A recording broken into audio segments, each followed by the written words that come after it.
Good afternoon, everyone. It's my pleasure to have this opportunity today to speak to you about the need to change how we've been educating our youth to use technology more safely in order to reduce the risks of becoming. Historically, cyber education efforts have not focused on different generations' experiences, adoption rates, and understanding of technology, but relied upon a one-size-fits-all solution. Cyber victimization rates, according to a 2022 World Economic Forum report, 95% of cybersecurity issues can be traced to human error. Much of this can be attributed to advanced methods of social engineering that trick people into clicking when they shouldn't, or communicating with bad actors disguised legitimate sources, thereby granting cyber criminals access to our personal and business devices. For example, many who received this communication clicked to find out more, even if they didn't understand Spanish.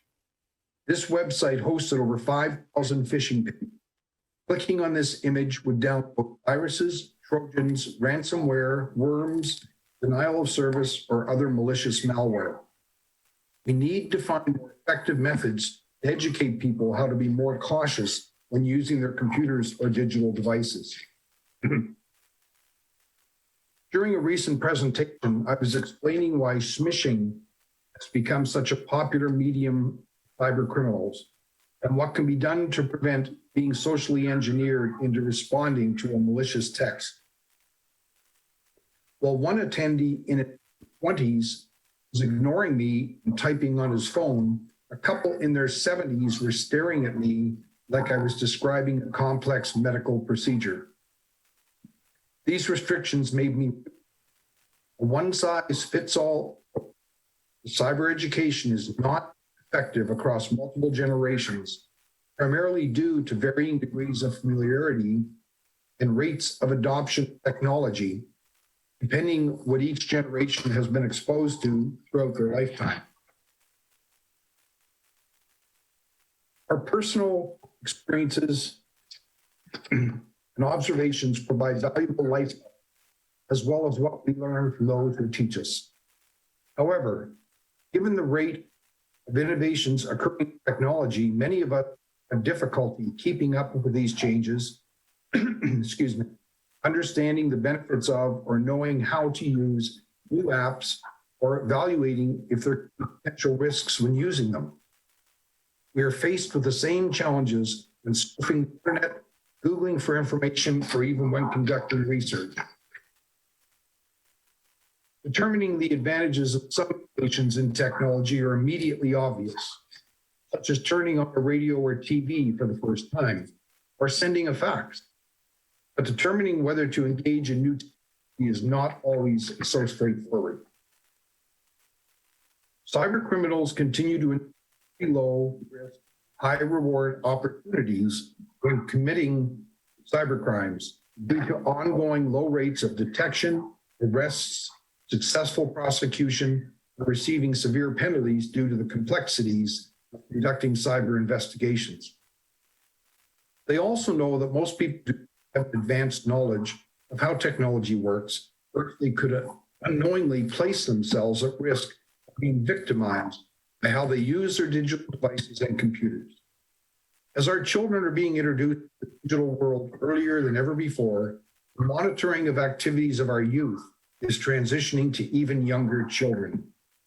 As digital devices continue to be available to children in their earliest years, it is imperative that we find more effective ways for parents to educate their children how to use digital devices and computers as safely as possible. A 2022 research study asked parents in the United States when they first introduced their children to a smartphone. 31% started doing so or before age 5, pardon me. How does a 2-year-old or even 5 or 7-year-old about the risk of accidentally accessing illicit websites, possibly by clicking on that delicious cupcake or other enticing images that provide nefarious characters sufficient information to know where that child is located, they will respond to and when they use their smartphone. Each succeeding year, the child will access more apps and websites, providing even more data to those wishing to gather this information. Today, children as early as age 2 and even younger can spend hours on a cell phone or tablet.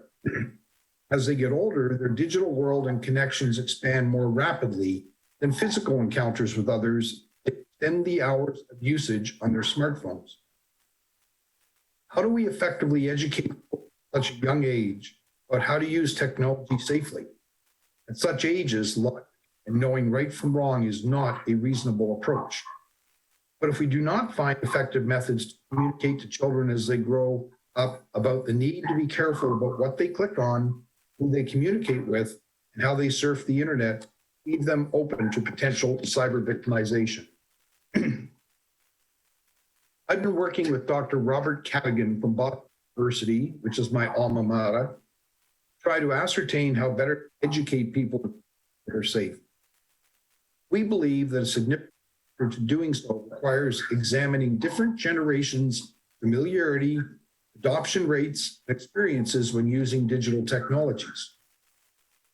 We initially focused on 3 generations: baby boomers, Gen X, and the collective group of millennials, Gen Y, and Gen X. We are attempting to determine if there's a correlation between their acceptance, adoption, and utilization of technological innovations based on what innovations each generation was exposed to in their formative and later years. This table looks at varying innovations in technology and adoption rates by generation. We divided baby boomers in, as the 51 to 59 age group would have experienced a much greater rate of innovation during their formative years than baby boomers born in the previous 10-year period. Our data shows adoption rates of technology by baby boomers, Gen X's, and millennials steadily increases. As the focus of this conference is on our youth, I want to address Gen Z, or Z, born from 1995 to 2009, and Gen Alpha, born 2010 to 2024. Both generations have experienced technology advancements that dwarf previous generations' exposure to digital innovations. Gen Zs are highly motivated to pursue advanced education, are a try and see group, eager to learn about new technology, and have been labeled screenagers due to their time spent using social media apps and the internet. They tend to want to know how things work and will often take time to investigate new technologies prior to embracing them.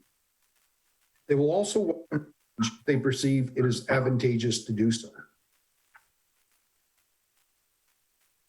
Gen Z is considered a true generation of digital, prefer to learn through technology, many relying on a multitude of study apps such as Quizlet, Kahoot, and Duolingo. Their main source of information is the internet, making them more inclined to disassociate from or classroom education. They are eager to see providers of software applications as possible for education, personal, and business applications. Because Gen Z spends so much more time digitally connected than previous generations, they're more susceptible to being targeted by cyber criminals due to an increase of information they make available while connected through technology.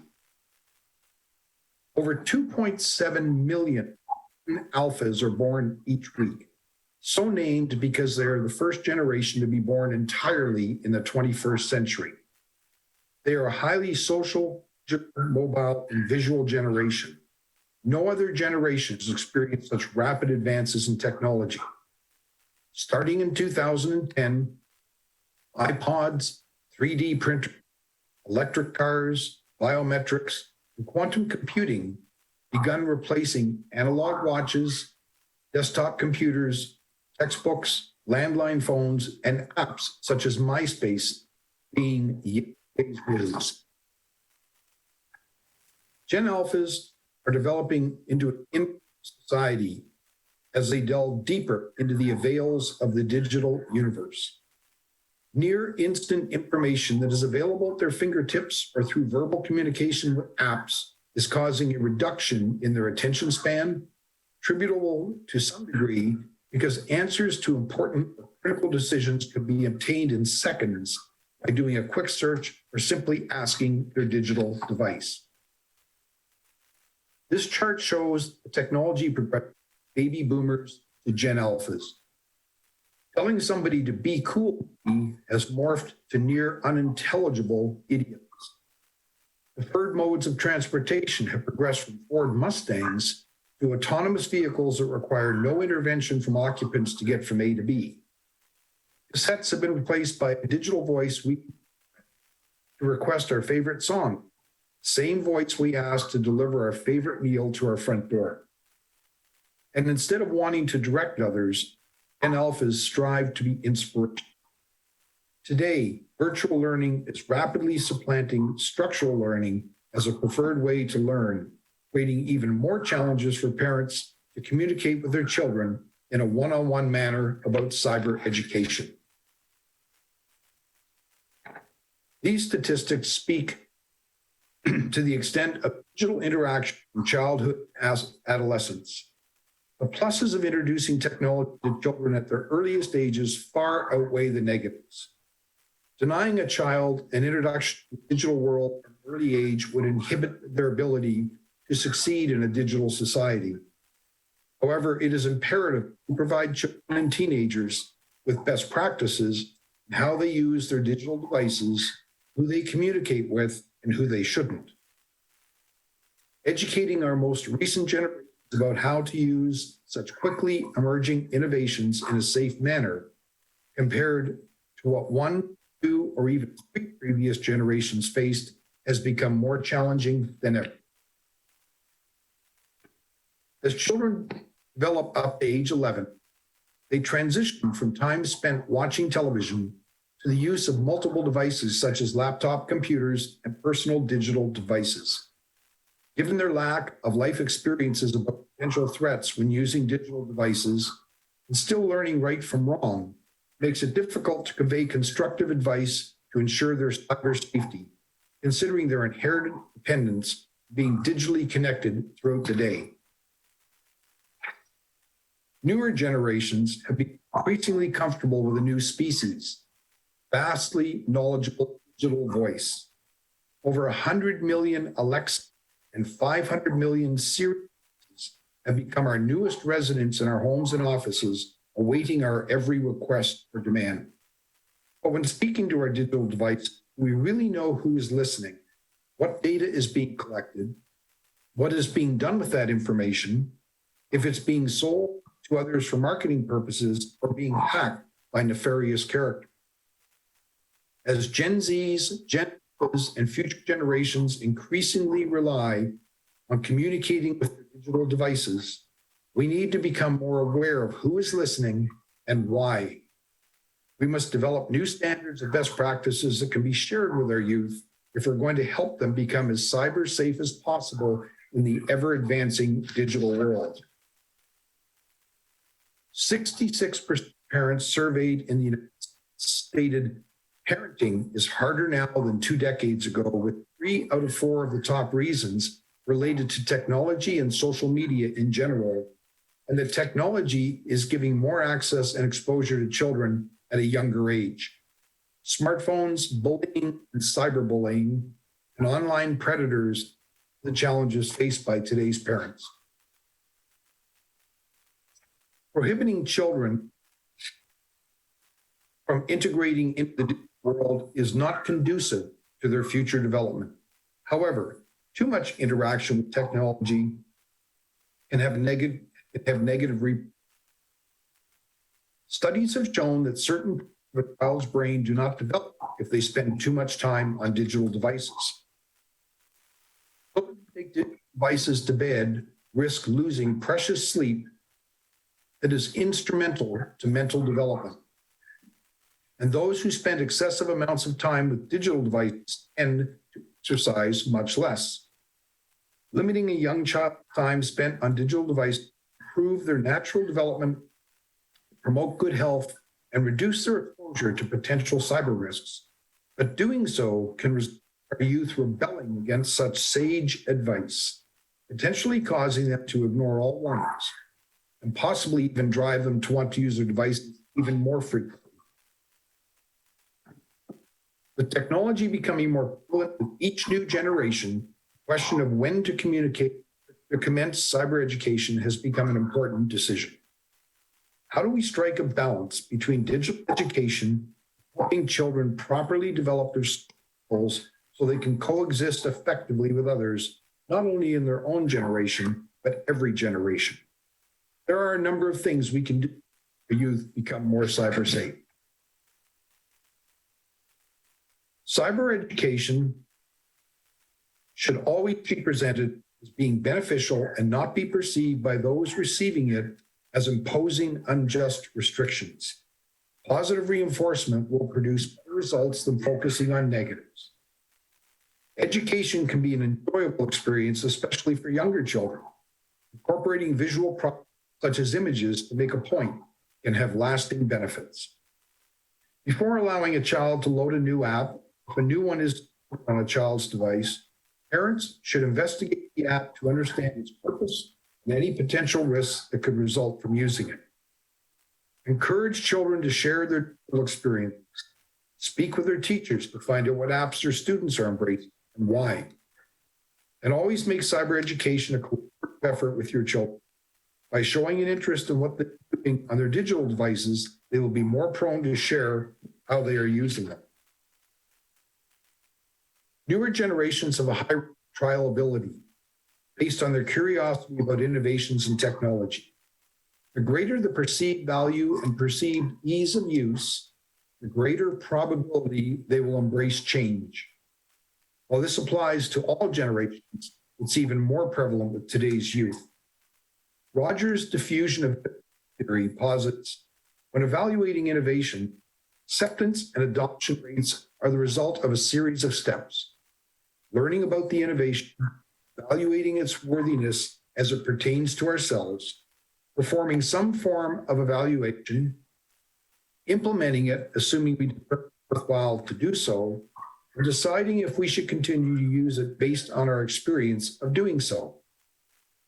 We need to learn to guide our youth through these decision processes so they can better understand and evaluate what they encounter in the digital world and whether they should use a particular app or frequent certain websites that may not be appropriate to connect with. Rates of technological innovation are increasing at unprecedented pace. Those who grew up in less technologically innovative times are faced with developing more effective ways to educate our youth and future generations to learn how to be as cyber safe, cyber savvy as possible in the rapidly changing digital world. This will require updating existing methods of teaching cyber safety across multiple generations, but most importantly, for our newest and future generations whose need to embrace innovation in the digital is no longer an option, but a requirement. Thankfully, previous generations are increasingly engaged with innovations in technology, and through their experiences and continued learning, we will find more effective ways to educate our youth today and in the future to live a cyber safe and productive digital life. Thank you for inviting me to speak at the conference and taking time to listen to my presentation. If there's time for questions, I'd be happy to answer.